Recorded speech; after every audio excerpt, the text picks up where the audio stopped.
여러분 안녕하십니까. 8월 20일 토요일 새벽이 되고 있습니다. 다시 주말입니다. 어제 신문에 애플의 시가총액이 19일 2조 달러, 그러니까 우리 돈으로 2374조 원을 돌파했다는 뉴스가 큼지막하게 실렸더군요.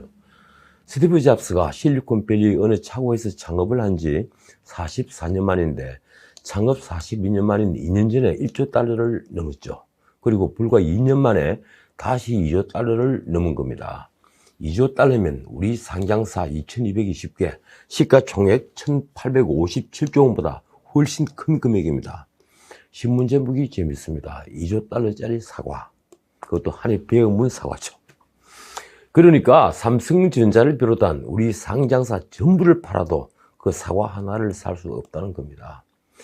조선일보 일면 헤드라인은 모처럼 북한 관련 뉴스입니다. 붉은 색깔로 되어 있더군요. 김여정의 권한이 일부 위임되었는데 후계자로 결정된 것은 아니다. 이 국정원발 뉴스입니다. 김여정이 사실상 북한의 2인자 자리를 꿰찼다는군요. 김정은이 통치 스트레스를 겪고 있다는데, 신문 일면에 난 사진이 우리 국민에게 줄 스트레스는 얼마쯤 될까요? 27살 어린 나이에 죽은 아버지의 권력을 물려받은 김정은이 사진을 보고 있노라면 나이가 들수록 눈빛이 사악해지는 것 같습니다. 어제 나온 갤럽의 8월 3주차 여론조사에서 문 대통령의 국정 지지도가 39%에서 47%로 일주일 만에 8%포인트 급반등했습니다.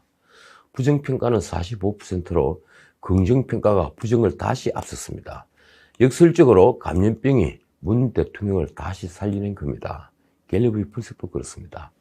성향별로는 진보층 긍정평가가 14%나 치솟아서 77%였고 30대 긍정평가도 13%가 상승해서 56%, 여성 긍정평가는 10%가 올라 50%를 나타냈습니다. 물론 감염병 창궐로 인한 일시적 현상일 가능성이 매우 높죠. 어쨌든 문 대통령은 아주 세게 나왔습니다. 역학조사와 방역 조치를 조직적으로 방해하고 있다면서 공개적으로 엄포를 놨습니다. 필요한 경우에는 체포라든지 구속영장 청구라든지 엄정한 법 집행을 보여주기 바란다. 그래서요, 지금까지 어떤 미지근하게 진행되는 울산시장 선거 개입 같은 사건은 엄정한 수사, 엄정한 법 집행이 필요하지 않은 겁니까? 대통령의 지시가 있었는지 경찰은 아주 발빠르게 움직였습니다. 어제 저녁 사랑제일교회를 압수수색해서 교인 명단을 확보한 것이죠. 그런데 광복절날 같은 광화문에서 2,000명이나 모인 민노총 집회는 괜찮은 겁니까? 저만 궁금한 줄 알았는데 국회에서도 크게 논란이 됐더군요. 국회 행안위에서 통합당 서범수 의원이 물었습니다. 투입 경찰도 전부 검사를 했는데 실제 집회한 민노총 사람들에게는 왜 자가격리 진단하라는 소리를 안 하느냐는 거죠. 과거 통합당 의원이었던 행안부 진영 장관은 끝내 침묵했습니다.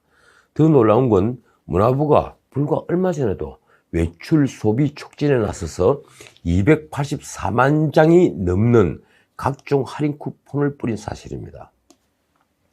이 가운데 21%가 광복절 연휴에 집중적으로 사용됐더군요. 그렇다면 이번 방역 위기는 교회가 아니라 정부가 자초한 겁니다. 더 기가 막히는 건 이번 할인 쿠폰 중에 장당 6,000원을 우리 세금으로 보전을 해주는 영화 할인 쿠폰이 194만 3,672장이나 배포가 됐다는 겁니다. 이 중에 사용된 것만 약 50만 장이더군요. 중앙재난안전대책본부는 영화관을 중위험시설로 구분하고 있죠. 숙박 쿠폰도 90만 장 가까이 배포가 됐습니다. 결국 대통령의 뜻을 충실히 따르려면 문화부 장관부터 수사를 해야 될 판입니다. 정말 자신들에게는 무한정 관대한 권력입니다. 그래서 저는 요즘 권력은 왜 이리 낯이 두꺼운가를 생각하고 있습니다. 보통 사람들, 범부들이라면 먹고 살기 위해 혹은 남들보다 좀 더 잘 살 욕심으로 때로 거짓말도 하고 편법도 저지르고 남을 속이기도 합니다. 제가 젊은 시절에 변호사를 열심히 할 때 죄를 지은 사람들 혹은 어쩌다가 범죄에 휘말려들어 죄인이 되어버린 사람들은 몇몇을 빼놓고는 대부분 자신이 한 일을 부끄러워했습니다. 변명할 거리도 입을 다무는 바람에 오히려 변호사가 설득해야 할 경우도 많았죠. 한때 신문지상을 요란하게 장식하던 조폭들도 변호를 한 적이 있는데 그들도 그 점은 마찬가지였습니다. 그런데 배운 사람들, 출세한 사람들, 그쪽 언어로 먹물들은 좀 달랐습니다. 왜 그럴까요? 심지어 횡령이나 사기 같은 범죄를 저지르고도 하나같이 남들도 다 이렇게 한다고 말을 했습니다. 자신의 행위가 범죄가 아니라는 거죠. 물론 법을 몰라서 그런 경우도 있고 죄의식 자체가 없는 경우도 있습니다. 그런데 대부분 먹물들은 자신에게는 무척 관대하기 때문입니다. 노무현 대통령은 반칙과 특권이 없는 사회를 외쳤죠. 그 당연한 얘기가 당시에 대중의 마음을 움직였습니다. 지금 권력도 마찬가지입니다. 그래서 전 정권이 수많은 사람들을 직권남용 같은 거의 사문화되어 있던 죄명을 걸어서 이른바 적폐청산이라는 것을 했습니다. 권력 차원에서 PR을 구분해 놓은 명단은 블랙리스트로 불리며 헌법 정신에 반하는 엄청난 범죄로 만들었죠. 그 무렵 저는 방송 진행을 맡고 있었는데 생방송에서 이 문제로 민주당 모 의원과 설전을 벌인 적이 있었습니다. 제가 따진 것은 굳이 명단을 작성하지 않더라도 암묵적으로 통하는 피하 구분이 이미 있다. 그리고 블랙리스트보다 더 나쁜 것은 자기들 편만 챙기는 화이트리스트라는 것이었습니다. 요즘 돌아가는 걸 보면 당장 알 수 있지 않습니까? 그들은 철저히 편을 가르고 자기 편을 챙겼습니다. 위선이죠. 수많은 반칙이 자행되었습니다. 장인 조국 사태가 터졌을 때 서초동엔 조국을 엄호하는 사람들이 모여들었죠. 그들은 주말마다 시위를 벌였습니다. 그때 구호가 검찰개혁 조국 수호였습니다. 그들은 조국의 아들, 딸들이 가짜 인턴 확인서 등으로 편법 위반을 한 혐의는 제도 탓으로 돌렸습니다. 그런 일들은 누구나 하는 일들인데 조국이 휘두르는 개혁의 칼날을 막고자 검찰이 캐고 또 캐서 조국 일가를 굴비 엮듯이 엮었다는 거죠. 조국에 연관된 수많은 범죄 혐의는 그들이 눈에는 범죄가 아니었습니다. 그런 일들은 그 뒤에 더욱 늘어났죠. 윤미향 사건은 말할 것도 없이 울산시장 선거 개입 사건 같은 국기를 물랑케 하고 민주주의를 파괴한 범죄도 그들에게는 전부 다 조작된 것이고 검찰이 침소 봉대한 것이었습니다. 그래서인지 대통령이 안타까워하는 친구를 당선시키기 위해 청와대가 선거 개입을 했다는 그 사건은 아직도 오리무중입니다. 이런 윗선은 그들 진영에게만 통용되는 특권 같은 것이죠. 어떤 짓을 해도 괜찮다는 특권 말입니다. 그런데 총선이 끝나자 이제 그들의 위선과 반칙이 하나 둘씩 도마 위에 오르고 있습니다. 역설적으로 그 총선에서 그들이 사상 초유의 압승을 거둔 것이 오히려 자신들을 마비시키는 독이 되고 있는 겁니다. 권력이 가져야 할 최소한의 경계심, 최소한의 자제, 최소한의 도덕성은 그래서 무너지고 있습니다.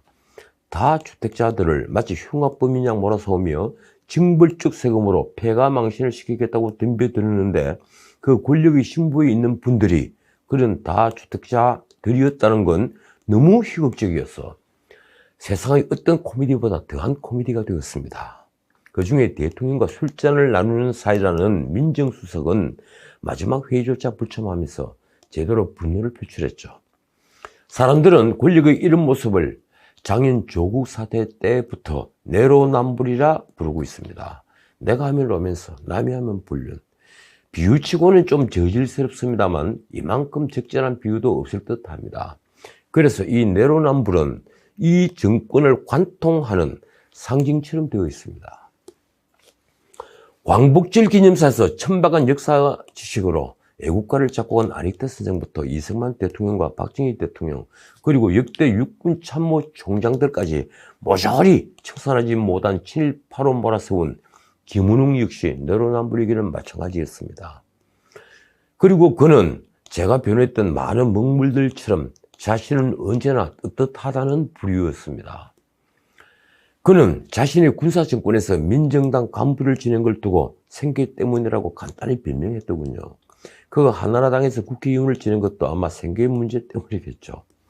노무현 정부에서도 역사 바로 세우기라며 이미 세상을 떠난 수많은 분들을 부관 참시한 적이 있었습니다. 그들은 죽은 이들을 광장의 단두대에 세웠고 사람들은 광기에 젖어서 환호를 했습니다. 그때도 정부가 나서서 과거사를 정리한다고 했죠. 동학혁명부터 따져보겠다는 거였는데 결국은 친일파 청산 문제였습니다. 16대 국회 막판에 통과된 일제강점하 친일파 민족행위 진상규명에 관한 특별법이 그들이 무기가 된 것이죠. 사실 목적은 조선일보와 동아일보를 치기 위한 거라는 걸 모두 다 알고 있었습니다. 당시 중론이었죠. 저는 당시에 중앙일보에 누가 광장의 단두대에 죽은 이들을 세우는가 하는 제목으로 칼럼을 썼습니다.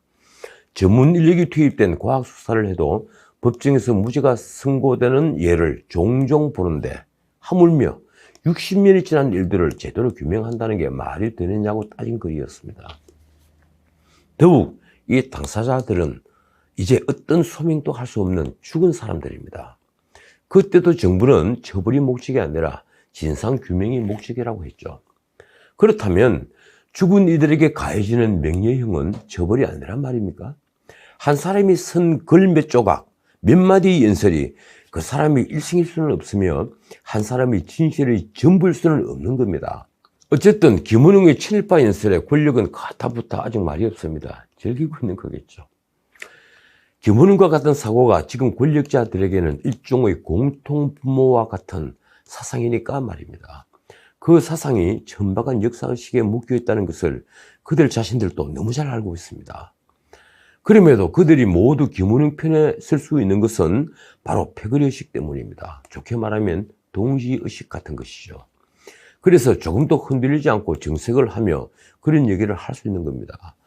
마침 조선일보 양상훈 주필의 칼럼이 전곡을 찔렸더군요. 제목이 이렇습니다.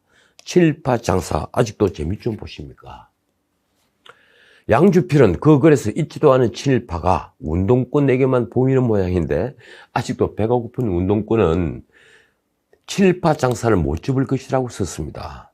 재밌는 말을 했더군요. 한국에 피해를 준 정도로 치면 중국이 타이 추종을 불허하는 2위인데 친중파에 대한 공격은 없다는 겁니다. 그리고 친일파는 실체가 없지만 친중파는 명백한 실체가 있다고 했습니다. 문 대통령도 명백한 친중파라고 했더군요. 문 대통령은 양주필의 지적처럼 중국에 가서 중국을 높은 산봉우리라고 하고 한국을 작은 나라라고 표현했습니다. 그러면서 중국몽, 중국의 꿈을 함께 하겠다고 했죠. 양주필은 그걸 두고 충성맹사와 다름없다고 썼습니다. 문 대통령은 우리와 중국과의 역사를 안다면 절대 해서는 안 될 말까지 했습니다. 우리와 중국이 운명 공동체라고 한 말이 바로 그런 말입니다. 양주필은 이들이 국익을 위한 친중파라기보다 이념적인 친중공, 즉 친중국 공산당에 가깝다고도 했습니다. 그래서 내린 양주필의 결론이 이렇습니다. 한국에선 친중공파가 있지도 않은 친일파를 공격한다. 자, 오늘은 여기까지입니다.